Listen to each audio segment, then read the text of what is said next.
देखो blood pressure सबसे पहले क्या है ये जान लो। The pressure by which blood pumps heart pumps the blood to the body. Pressure by which heart pumps the blood to the body is known as blood pressure. देखिए the pressure by which heart pumps the blood, the pressure by which heart pumps the blood to body is called, क्या लिखा हुआ ये? Blood pressure. ये तो बड़ा simple है, देखो तो everyone knows. Called. Minded, this language should not be used in your examination. It is only for your notes. ठीक है? This is only for your notes. Make sure to not even give a hint of this type of language to any English teacher. अलग ही level का खुन्नस खा के बैठ जाएगा। बाकी किसी सब्जेक्ट में कॉर्ड लेसन लिखा गया ठीक है, बट अगर इंग्लिश टीचर देख लिया ऐसा कॉर्ड, अलग लेवल का खुन्नस होता होगा। उन लोगों के सामने एकदम नहीं। ओके, तो हार्ट का जो ब्लड पंपिंग होता है, it is in two stages, systole and diastole. Heart का जो ब्लड पंपिंग होता है it is in two stage, systole and the second is diastole. What is systole and diastole? When the heart contracts, जब heart खुद को contract कर रहा होता है, then the pressure generated is known as systole. The pressure generated while contraction. The pressure generated while contraction is known as systole. In contrary, the pressure generated when the heart relaxes, जब heart relax करता है तब जो pressure generate होता है उसको क्या बोलते हैं? डायस्टोल। लिखो जरा, तक हम जरा इंक भर के आते हैं। एक्चुअली जैसे सिस्टोल और डायस्टोल में प्रेशर जनरेट होता है वो आपको क्लास 11 में पढ़ना है, इसलिए अभी नहीं बता रहा हूँ, थोड़ा कॉम्प्लेक्स है। जैसा हम लोगों को लगता है कि भाई एक बार ब्लड आया, जैसे कहाँ ब्लड आएगा सबसे पहले? राइट आर्टरियम में। राइट आर्टरियम में ब्लड आया, उसमें से मैक्सिमम ब्लड तो ऑटोमेटिकली राइट वेंट्रिकल में चला गया, बट कुछ ब्लड फंसा जो रह जाएगा, उसके लिए एक कॉन्ट्रैक्शन होगा ताकि ब्लड नीचे जाए। तो हमारे दिमाग में होता है कि सिर्फ राइट आर्टरियम में कॉन्ट्रैक्शन हुआ, ऐसा नहीं होता। हार्ट का मूवमेंट इतना कोऑर्डिनेटेड होता है कि राइट आर्टरियम और लेफ्ट आर्टरियम एक साथ कॉन्ट्रैक्ट करता है, राइट वेंट्रिकल और लेफ्ट वेंट्रिकल एक साथ कॉन्ट्रैक्ट करता है। मतलब एक बार ब्लड जब लंग्स में जा रहा होता है राइट वेंट्रिकल से, उसी वक्त एग्जैक्टली ब्लड लेफ्ट वेंट्रिकल से भी बॉडी में जा रहा होता है। थोड़ा कॉम्प्लेक्स है, अगर समझ पाओ तो ठीक, नहीं समझ पाए तो भी ठीक, क्योंकि क्लास 11 का ये टॉपिक है, अभी का नहीं। अभी बस मैंने आपको ये बताया कि कॉन्ट्रैक्शन कहां कहां होता है, ये नहीं बताया था कि कौन कौन सा कॉन्ट्रैक्शन एक साथ होता है, कौन अलग होता है। बट याद रखो, दोनों आर्टरियम एक साथ कॉन्ट्रैक्ट करता है और दोनों वेंट्रिकल एक साथ। अलग अलग separate contraction is not there. Getting my point or not? Okay, तो सिस्टोल एंड डायस्टोल यही आपको याद रखना। जरा बताना सिस्टोलिक प्रेशर कितना होता है, डायस्टोलिक प्रेशर कितना होता है, बीपी कितना होता है? 80 और 120 का कुछ रेशियो होता है। 80 और 120 का होता है। 110 और 120 120/80 बोलते हैं। सिस्टोल इज और diastole is mm of Hg। देखते होंगे एक चीज, 120 mm ऑफ Hg, इसका मतलब क्या? एक्चुअली ये तो क्लास 11 बोल रहा हूं, 9th में ही आपने पढ़ा है। बायोएंसी वाला चैप्टर में प्रेशर आपने पढ़ाया था, याद है? बायोएंसी वाले चैप्टर में आपने प्रेशर पढ़ रहा था। तो वहां mm ऑफ Hg का मतलब क्या? नहीं पता। जो हम लोग बीपी मेजर करते हैं, आप नोटिस करोगे पहले यहाँ पे एक बैंड बांधा गया, Yes, sir. और सब लोग देखे होंगे। Yes. बैंड बांधने के बाद एक बलून लाइक स्ट्रक्चर, तो इसको दबाते हैं Yes, बाद sir. पंप, बिल्कुल पंप। क्या करते हैं उससे? कैसे जनरेट करते हैं ना? प्रेशर तो हमको ब्लड का मेजर करना है, पंप से प्रेशर क्यों जनरेट करेंगे? ऑक्सीजन ऊपर ऊपर, मतलब यहाँ हवा, स्किन में हवा पूरी देर ऑक्सीजन बॉडी में लगे। टाइट करके दिखा रहे कि ब्लड कैसे पास कर रहा है कि नहीं, मतलब थोड़ा सुनता है सब। आधा बोलते तो सही होता, आधा बोलते तो एक्चुअली नहीं। एक्चुअली जब इसको लपेटते हैं तो एकदम टाइट तो नहीं होता है। No sir. जब आप पंप कर रहे होते हो तो ये थोड़ा स्वेल करता है, यस सर। और स्वेल करने की वजह से क्या होता है कि जो भी रैप आपने करा है अपने आर्म पे, वो एकदम टाइट फिटिंग हो जाता है। Yes sir. अब तुम खुद ही बताओ, तुम्हारे पास एक मेम्ब्रेन है, ठीक है, या एक बलून है। उस बलून का दो कंडीशन, एक जो उसमें आपने उसे एकदम मैक्सिमम वैल्यू तक एक्सपैंड करा रखा है, मतलब जितना वो फैल सकता था उतना आप फुला दिए उसको। और दूसरा केस कि बलून को आपने 2-3 बार बस फूक मार के छोड़ दिया, इतना बड़ा बलून को सिर्फ इतना ही फुलाया। कौन सा वाले केस में मेम्ब्रेन मोटा होगा?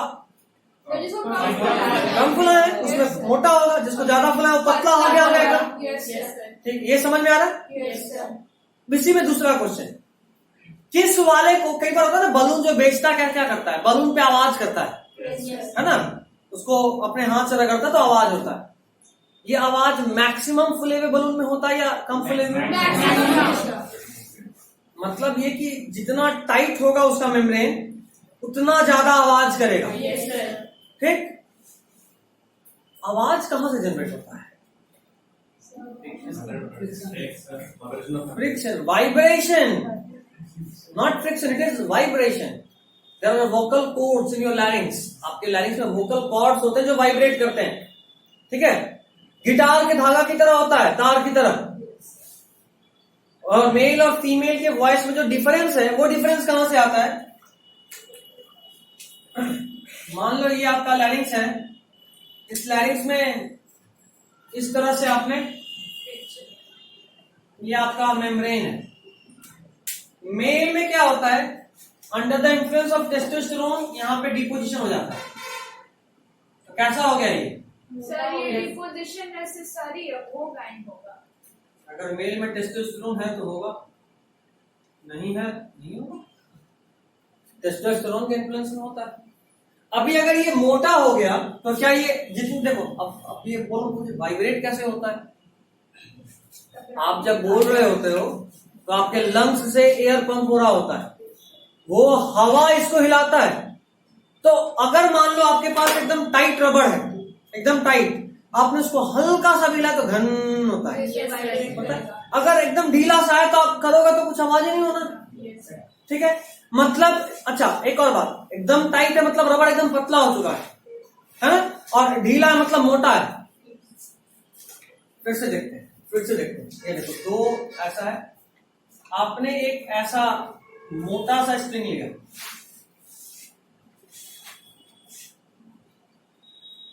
और आपने धीरे से यहां पे ऐसे प्लग कर दिया, ऐसे ऊपर। तो प्लग करने के बाद क्या हुआ कि ये कुछ ऐसे फेज में आ गया।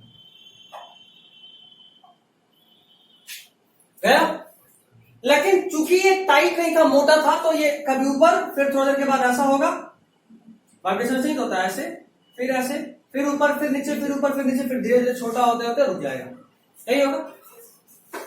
दूसरा केस एकदम पतला सा है, इस बार भी आपने सेम वैसे इसको प्लग करा, और इस बार जब आपने प्लग करा तो नेक्स्ट कंडीशन कुछ ऐसा बना दे।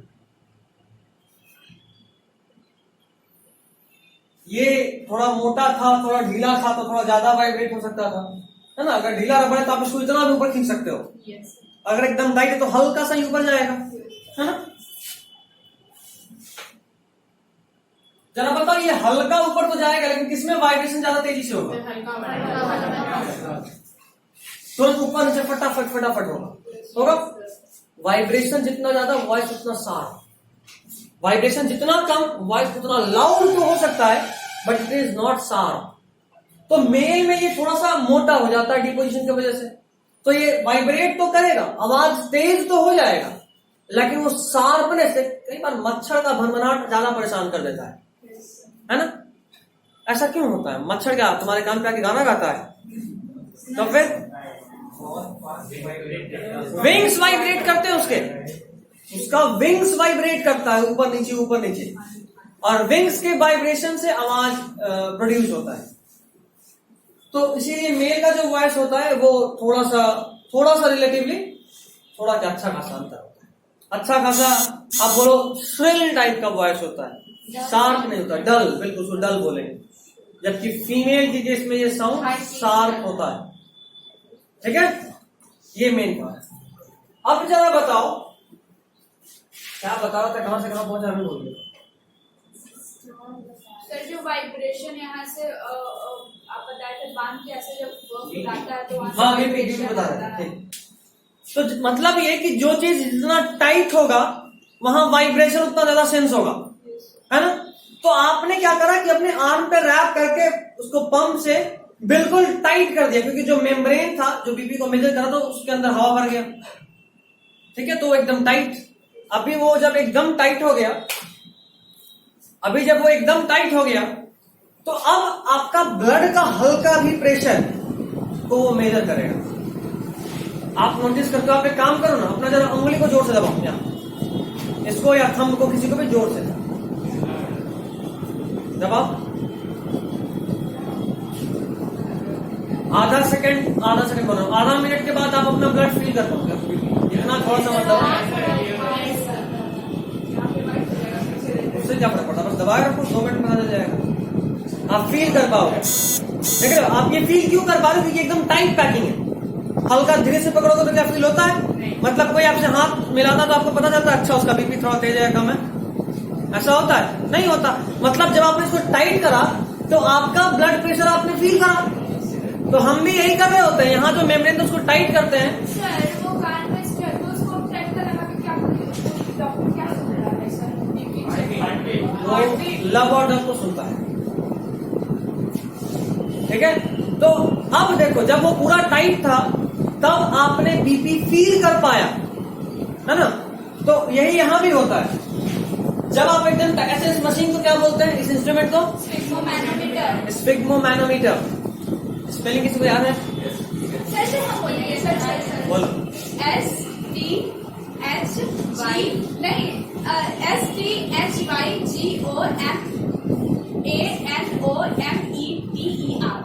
काम करते हैं, फिर से बोलो तो जरा।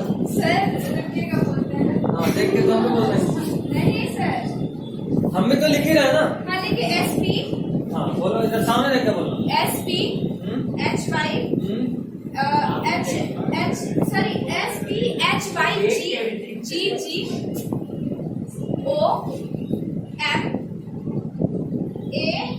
तो इतना धीरे तो नर्सरी वाला भी नहीं बोलता है। MANOMETER।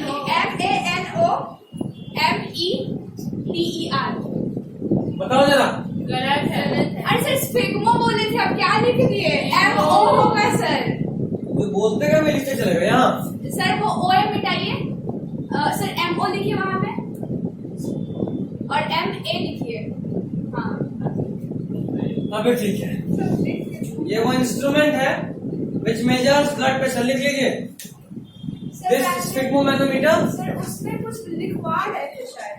वाले ये लिखो, फिर ये सर लिखो। 120 mmHg वाला बता रहा हूँ। वाले स्फिग्मोमैनोमीटर जो कि यही मेजर कर रहा होता है ना BP.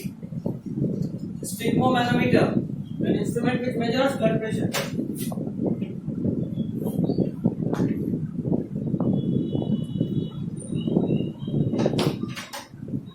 An instrument which measures blood pressure.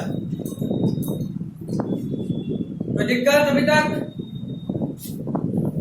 कोई दिक्कत तो बोलिए। नहीं? अभी जरा देखना, मेरी तरफ देखो सब लोग। आपने रैप करा, अभी आपका ब्लड को फील कर पा रहा है स्फिग्मोमैनोमीटर, प्रेजेंटेड। अब जरा देखो, एक ऐसा ट्यूब होता है, वो बताता है सर उसका। इस ट्यूब के अंदर ऐसा रीडिंग होता है। Yes sir.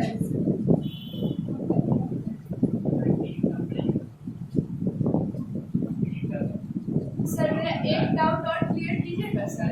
रुक जाओ। ठीक, यहाँ पे मरकरी भरा होता है। क्या होता है?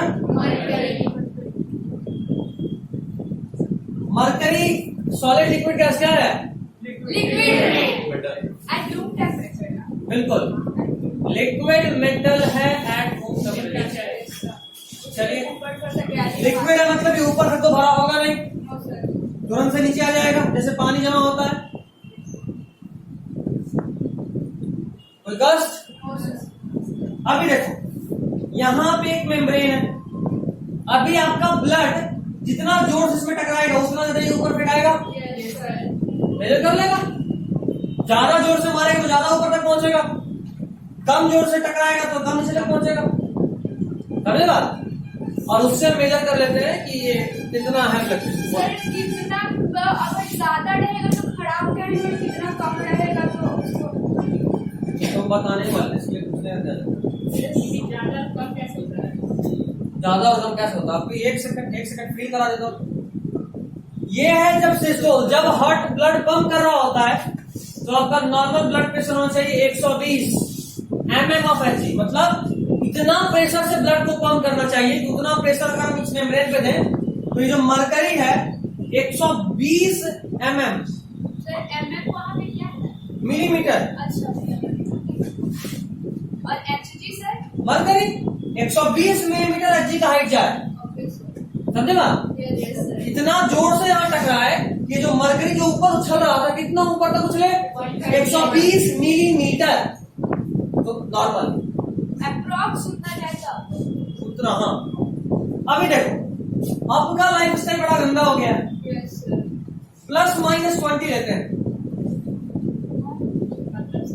मतलब ये कि अगर आपका सिस्टोलिक प्रेशर 120 के बदले 140 तक भी चला जाए, प्लस मतलब उससे अधिक 20 भी हो जाए तब भी उसको नॉर्मली बोलते हैं, या फिर अगर 20 कम भी हो जाए तब भी उसको क्या बोलेंगे? नॉर्मल। मतलब अगर आपका सिस्टोलिक प्रेशर 100 से 140 के बीच में है मीन्स कि आप नॉर्मल हैं। समझे? सेम वही कंडीशन यहाँ भी। डायस्टोल के लिए क्या बोलेंगे? 80 +-20, मतलब 60 से लेके 100 तक भी आप तो क्या बोलोगे? आप नॉर्मल है। अभी इससे ज्यादा हो गया दिक्कत है, कम हो गया फिर दिक्कत। ठीक, अब एक बड़ा बढ़िया क्वेश्चन आया कि आपके कल हम गए थे सर, मम्मी का बीपी नापने सर 120 में 90 बताई और 80 में 70 बताई थी। जो कम है, नॉर्मल बोल सकते हो आप। 120 में सर चढ़ा देती है, वो थी 120 में 90 ना। हाँ, तो यहाँ तो कम हो गया ना। अच्छा, 100 होना चाहिए था।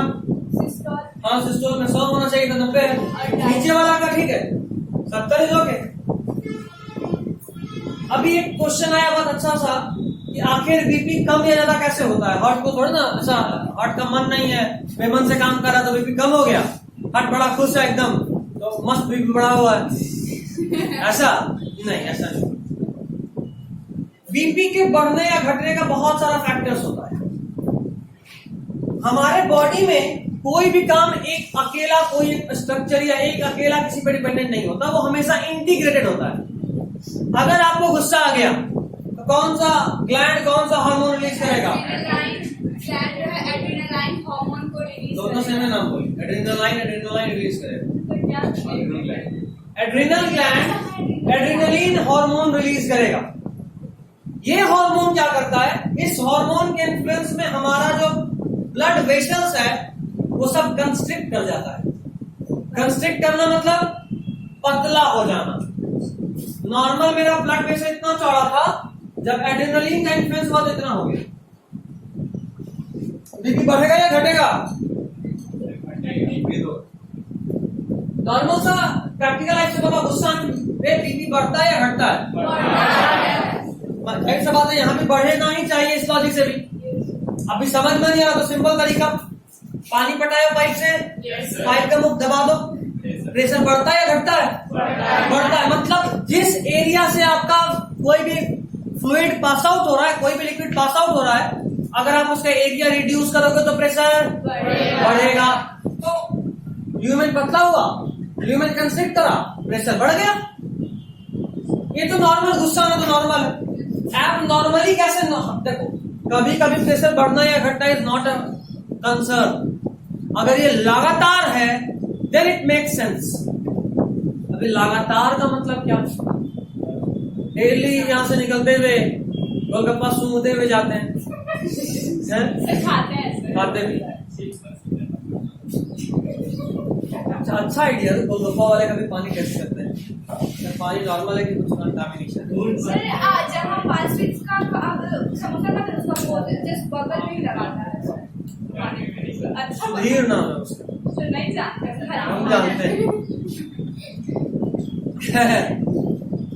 तो अभी मान लो डेली आप पानी पूरी सूंघ रहे हैं, खा रहे हैं, हम नहीं बोलेंगे, सूंघ रहे हैं। मौका मिला कभी तो खा भी लिए। कोई और खर्चा कर रहा हो तो बगल में पाउडर में भी घुस गए, क्या थोड़ा समोसा मोसा भी हो गया? नहीं, अपना खर्चा हो रहा हो तब ज्यादा नहीं होता ना। देखो अभी तुम लोग जिस स्टेज में हो, कमाई का मेन जरिया दो ही है। पहला आटा पिसवाने के बाद बचे हुआ पैसा, या फिर सब्जी वब्जी लाने का तो जो भी खुदरा बच गया डाल लिए, है ना। 2 रुपया 3 रुपया एक कमाई का जरिया। घर के बगल में आता है ना सर, जब मम्मी ना रहे, मतलब कभी छत पे कपड़ा उपड़ा पसारे तब हम खरीदते उससे चुरा देंगे सर। गुड, कुछ तो दिमाग है। हाँ चलो, हाँ तो अभी आप ये जो कुछ भी ऑयली स्पाइसी फूड खा रहे होते हो, इन सब में होता है फैट। क्या होता है?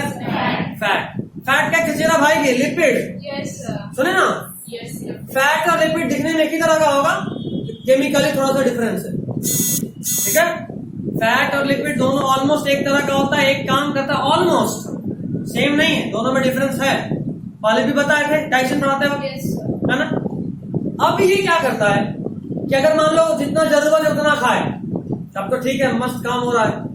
बट अगर जरूरत से ज्यादा, जैसे मान लो 2 समोसा लिए, बगल वाला गया हाथ धोने, उसका भी कुछ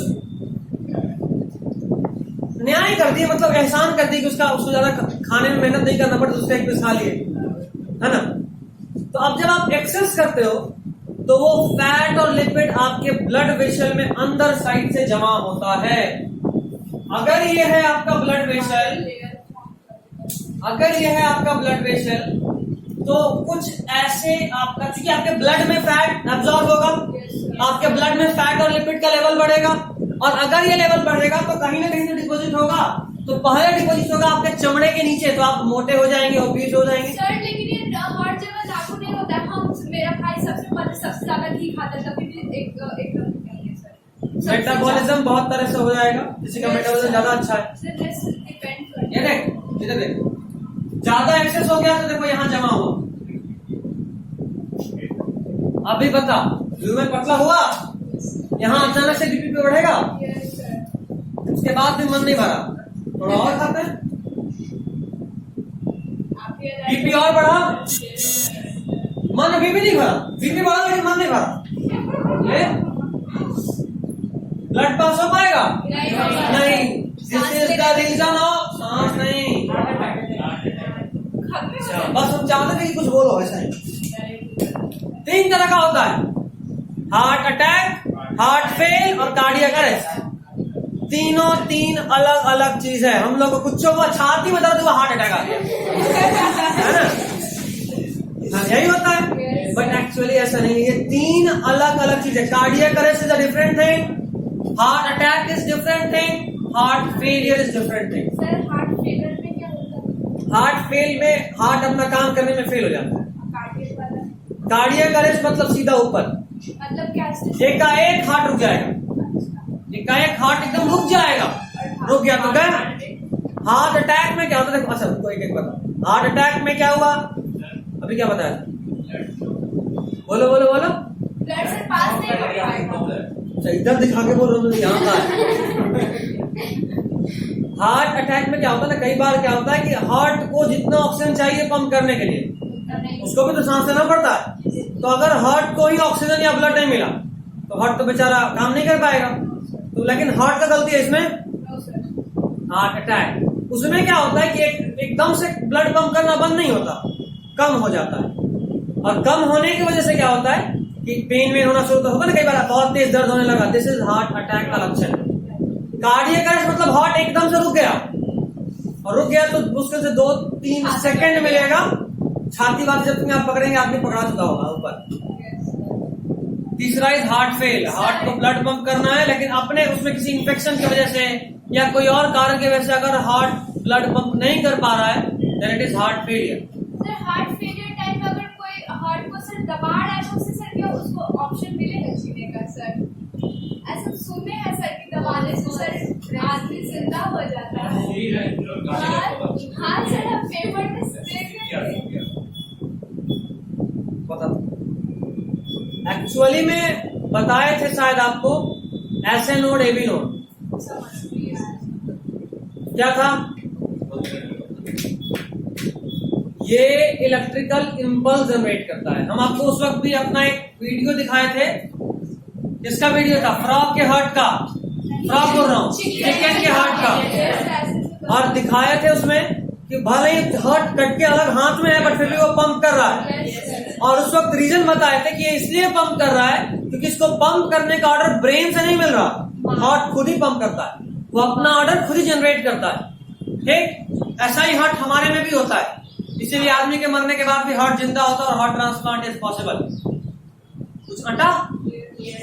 ठीक आगे, ये जो ऑर्डर का स्टार्टिंग होता है वो होता है एस ए नोड से। कहां से?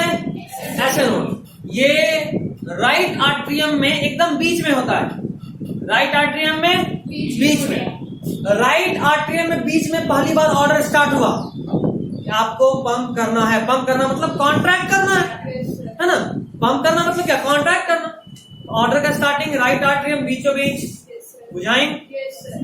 उसके अलावा उसका एक चेला होता है, हर टीचर का एक चमचा होता है, फर्स्ट टाइम उसका भी चमचा होता है। ऐसे नोड का चमचा का नाम एबी नोड, ऐसे नोड का चमचा का नाम एबी नोड। ऐसे नोड का पूरा नाम साइनो आर्ट्रियल नोड। क्या नाम? Sino atrial node. और एबी नोड का पूरा नाम atrio ventricular node, atrio ventricular node. ऐसे नोड से ऑर्डर स्टार्ट हुआ, ऐसे नोड मॉनिटर को बोला तो उसका अक्सर टीचर का चमचा होता है, बहुआ पूरे हार्ट को पंप कॉन्ट्रैक्ट कराना है, तो वहां से ऑर्डर गया किसके पास? AB node. एबी नोड पूरे क्लास में फैला दिया, मतलब पूरे हार्ट के वॉल में इस ऑर्डर को फैला दिया कि यू राइट एट्रियम के बीच में ऐसे नोड था, यहां होता है और यहां होता है, तभी तो नाम है इन दोनों के बीच में एक्चुअली, देख रहे हो? आर्ट्रियो वेंट्रिकुलर नोड, समझे? ऑर्डर स्टार्ट हुआ यहां से गया यहां, यहां के बाद इस तरह से होते हुए ऐसा फैल जाता। लंग्स में क्यों पास होगा? इसको या तो इसको कॉन्ट्रैक्ट होना है या इसको कॉन्ट्रैक्ट होना। इससे कॉन्ट्रैक्ट होगा तो लंग्स तक जाएगा, इसको कॉन्ट्रैक्ट होगा तो बॉडी में, समझे? तो ये दोनों होता है। अब ये दोनों इलेक्ट्रिकल इंपल्स है, झटका पे भी काम करता है, इसलिए जब हार्ट नहीं काम कर रहा होता तो कई बार दबाया जाता है, उससे क्या होता है किसी तरीके से यहां से कोई इंपल्स निकल जाए, क्योंकि इंपल्स इज स्टिमुलेशन। कई बार जब आपको हम टच करते हैं आपको पता चलता है कि हमको कोई टच किया, ऐसा इसलिए क्योंकि आपका स्किन से एक स्टिमुलेशन जनरेट हुआ और वो स्टिमुलेशन आपका ब्रेन रीड किया और बताया कि कोई आपको टच किया है। इसीलिए अभी खुद से तो अपना स्टिमुलेशन जनरेट कर ले रहा है, तो उसको ठोकते हैं, बहुआ सुन ले भाई, तो टपक जाएगा आदमी। तो अगर सुन लिया तो आदमी बच गया, बड़ा हो गया तो आदमी गया, समझे बात? इसलिए प्रेशर सर वो आयरन टाइप का रब करके क्या? वो आयरन सुनते ही मूवी आ जाता है, कई बार कोई बेहोश हो सीधा आयरन ने सटा दिए, है ना? कपड़ा भी आयरन हो गया। हमको याद है सर किसी क्लास से कोई समझदार था जो कपड़ा पहन के आयरन किया था। इस क्लास से था कोई? हमको इसका याद है अर्पणा का, शायद ये बोले थे। नहीं तो अभी कोई क्लास 11th के थे, हाईएस्ट लेवल का समझदार। कपड़ा पहन के लेट हो रहा तो चलो इसी पे आयरन मार लेते।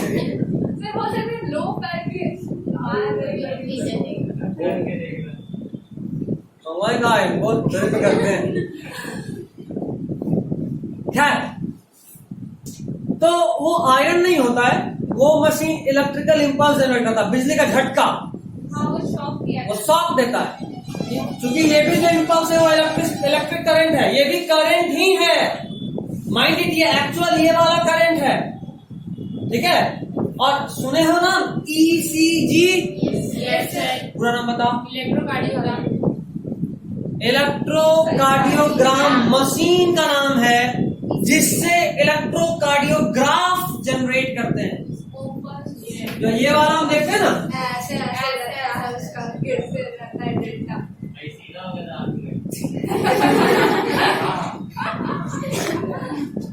हाँ, ये जो स्पाइक उठ रहा है ना, स्पाइक का मतलब कि यहाँ से ऑर्डर निकला। नॉर्मल इतना करंट है, अचानक से ऑर्डर आया इतना बड़ा, फिर नॉर्मल, फिर ऑर्डर आया पूरा, इसको कॉन्ट्रैक्ट करने का। देखो, इसको जब कॉन्ट्रैक्ट करना होगा तो हल्का कॉन्ट्रैक्शन की जरूरत है, इतना पे काम हो गया। जब इसको कॉन्ट्रैक्ट करना तो जबरदस्त दबाना होता है। देखो कितना स्टिमुलेशन।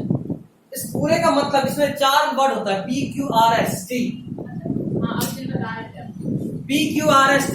आइए क्लास 11 में बायोलॉजी लेके, सब अभी नहीं पढ़ा देंगे, कब मिलेंगे वहां। खैर, ये सब समझ गए। आप बता रहे थे बीपी कैसे बढ़ता है, पूरा नहीं बताया। अगर ये ह्यूमन पतला हो गया, बीपी बढ़ गया, यहाँ पे तो ब्लड का सर्कुलेशन रुक गया, यहाँ पे ऑलमोस्ट हार्ट अटैक आ सकता है, हार्ट अटैक आएगा। कार्डियक अरेस्ट नहीं बोलेंगे, हार्ट फेलियर नहीं बोलेंगे, हार्ट अटैक आएगा। ठीक है, कोई दिक्कत है? ठीक,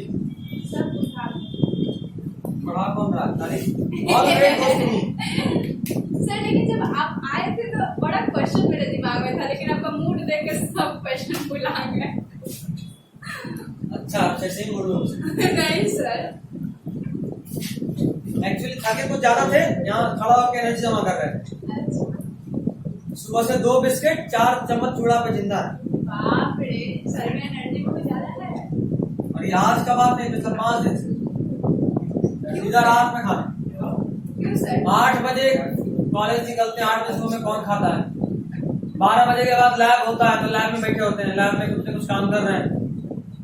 4 बजे, 4:05 में लैब से निकले, 4:20 में यहाँ पहुंचे हैं, क्लास था, उसके बाद में तुम्हारा क्लास था। माइंड वर्क करता है तुमको क्या लगता है, कर रहा नहीं कर रहा?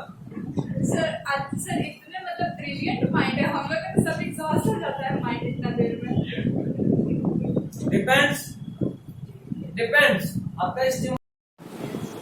मजा आने का बात है, खेलना हो तो नहीं होगा, 8 घंटा खेल के भी थका होगा। सर टीचिंग आपका प्रोफेशन है, इसीलिए मतलब पैशन है सर, इसीलिए मजा आता है।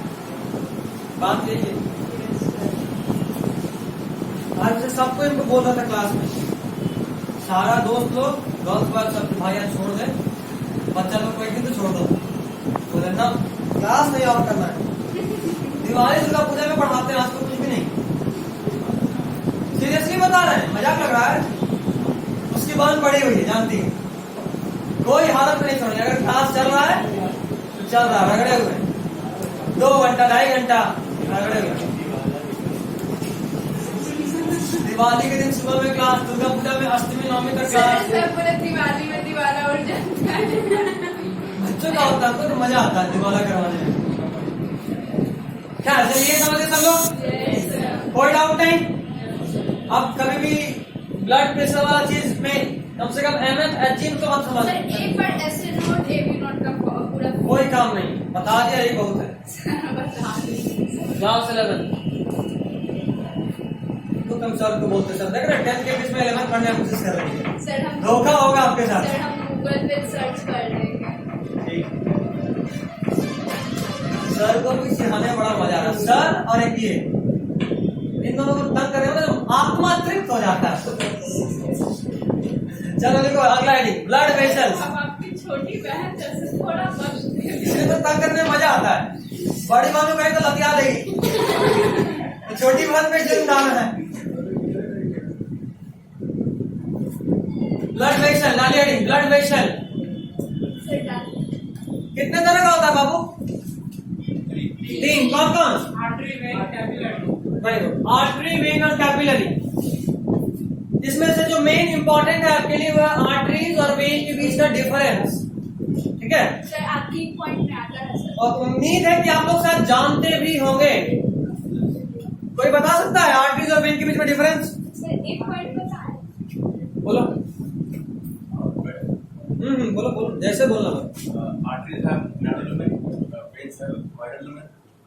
Arteries have thick wall, veins have relatively thin wall, and arteries have hypertrophic. Better. और कोई पॉइंट दिमाग में नहीं? नहीं। हाँ तो ही बता दे, वापस बोल। सर, आर्टरी शायद डीऑक्सीजनेटेड ब्लड लाता है, वेन्स ऑक्सीजनेटेड ब्लड लाता है। सर, जो भी है सर का देखो इम्पोर्टेंट। इसमें जब 5-6 बूंद पानी होना उसको बोलते चुल्लू, नाक दिमाग में भर जाता।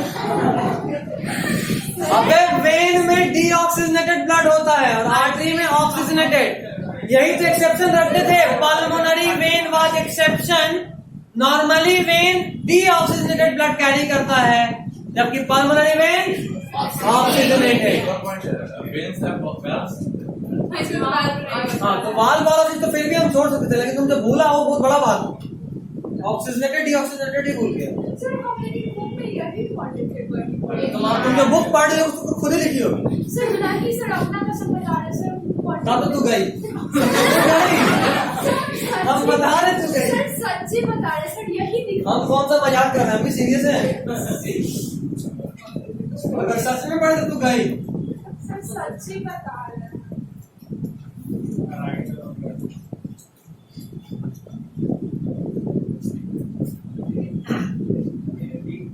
तीन तरह का ब्लड प्रेशर लिखिए। ब्लड प्रेशर हेडिंग, सर, मेरा परसों एग्जाम है, चीटिंग करने का व्यवस्था कर ले। जिसमें लाइव नहीं सर, चीटिंग नहीं कर देंगे, जो आएगा ठीक मारेंगे।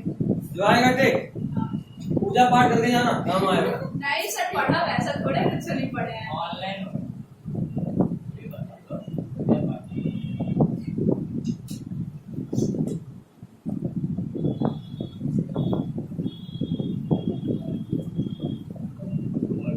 जिस दिन एग्जाम रहता है सर, सुबह 7 बजे बैठ जाते हैं किताब लेके। एग्जाम के दिन वाले अक्सर ऐसा होता है। नहीं, हम जिस दिन एग्जाम 10 बजे से 7 बजे बैठेंगे, शॉर्ट नोट्स बना के दे देते हैं। हाँ सर, कॉल करेंगे, उठाइए सर। पहले 1 घंटा सुनाएंगे उसके बाद बताएंगे। क्वेश्चन पहले क्वेश्चन बता, क्वेश्चन कहाँ से बताएगा?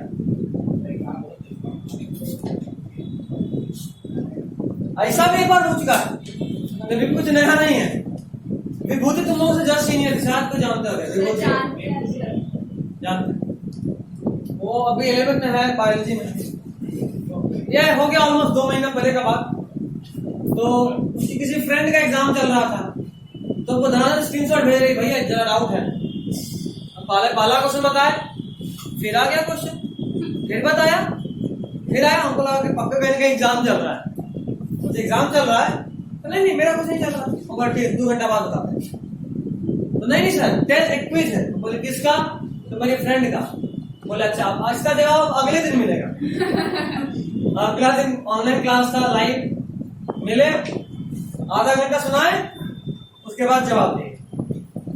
तो सुनाना बात बनाने में बहुत फाइन लगता है, बस जान गए होगे, इतना तो जान ही गए होगे। सप्ताह में 2 सप्ताह में 1 दिन पढ़ाई होता है मेरे क्लास। मजा आता है। आनंद सर बोलते थे मैं कॉल कर देना जब भी टेस्ट चल रहा हो, लेकिन आज तक किए नहीं है तुम कॉल। वेन नॉर्मली कैसा ब्लड कैरी करता है? डीऑक्सीजनेटेड।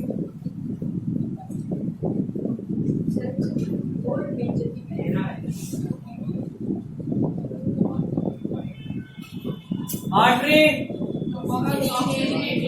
बताओ बच्चा लोग, बात नहीं। Sir, oxygenated. पढ़ाते वक्त कोई बात नहीं, पीछे जब काम चल रहा हो तो काम। नॉर्मली हम खुद ही बहुत बात करते हैं। सर, और कितना दिन इसको और टाइम प्रोसेस को एक ही का तो चैप्टर है, कितना जल्दी सर, ये आ रहा है मेरा PT1 में। उससे क्या फर्क पड़ता है? स्कूल में तो पढ़ाया नहीं गया होगा, तुम पढ़ने वाली बच्ची हो। सर स्कूल का ऑनलाइन क्लास कौन करता है?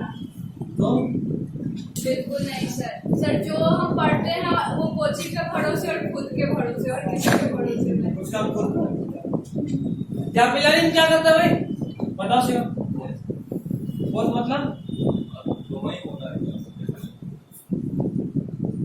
दोनों के बीच में आरती और वेट को कनेक्ट करना है। Very good. Correct sir.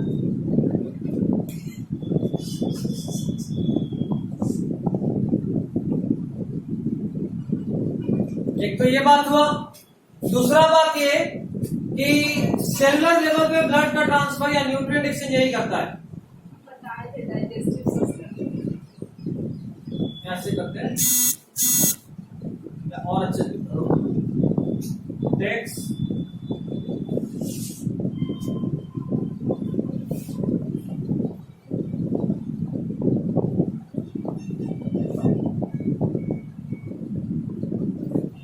Blood को सेलुलर एंड टिश्यू लेवल तक लेकर कौन जाता है? कैपिलरी।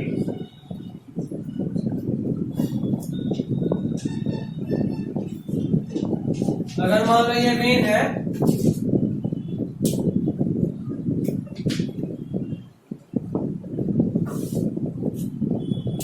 और ये आर्टरी है,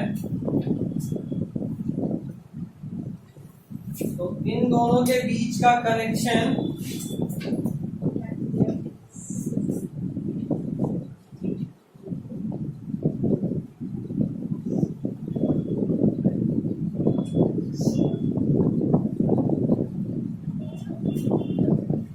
कोई बात कर रहा है? सर कुछ प्लांट छूने से भी बड़ा होता है। कोई हम भी बोलने वाले, छूने से मुरझा जाता है। सर केमोथेरेपी में हम पढ़े थे कि छूने से बड़ा होता है। तो वो भी किताब तुम्हें लिखी होगी।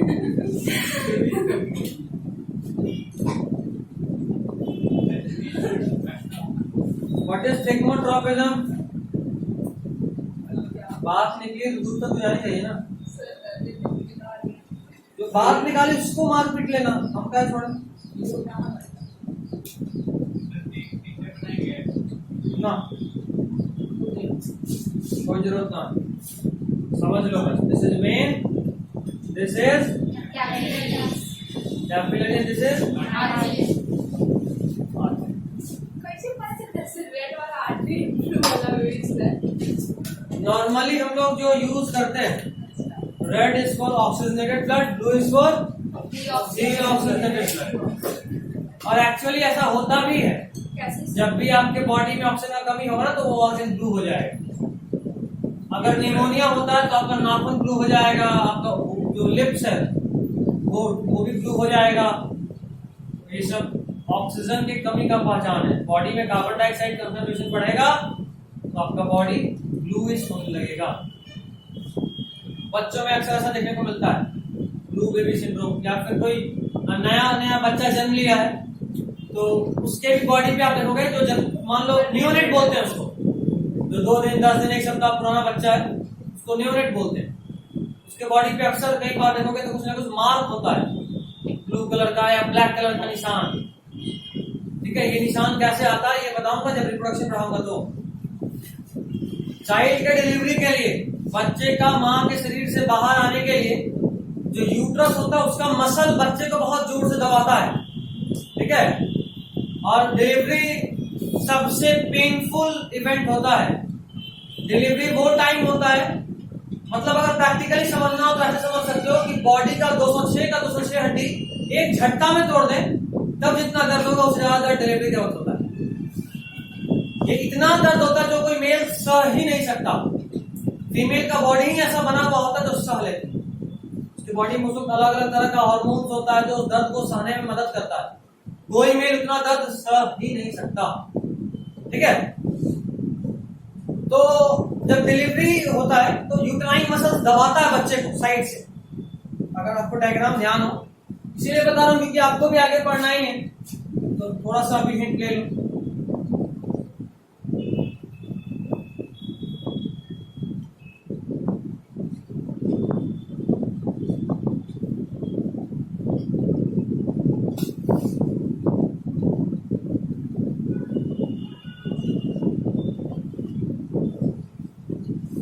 देखो बच्चा कहाँ होगा, टाइम से ना देखो, लगता है कहानी पूरा नहीं पाएगा, थोड़ा सा बता देता हूँ। यहाँ का मसल बच्चे को ऐसे दबाएगा तो बच्चा यहाँ के थ्रू बाहर आता है, ठीक है। और ये बहुत जोर से दबाता है, बहुत जोर से, इतना जोर से मतलब कोई तुम्हारा हाथ बहुत ज्यादा जोर से पकड़े तो कई बार हाथ ब्लू नहीं हो जाएगा, कुछ वैसा होता है। उसका पूरा शरीर को इतने जोर से दबाया जाता है कि वो ब्लू हो जाता है, क्योंकि उस वक्त ऑक्सीजन ट्रांसपोर्ट ही नहीं हो पाता सही से। तो बहुत पेनफुल इवेंट होता है ये सब। खैर चलो आज के लिए सिर्फ इतना ही, अगली बार कभी मिले फिर मूड बना तो और बताओ। आज पानी पूरी खिलाएगा। घर जाना, मम्मी से पूरी बनवाना, पानी में डुबाना, खा लेना।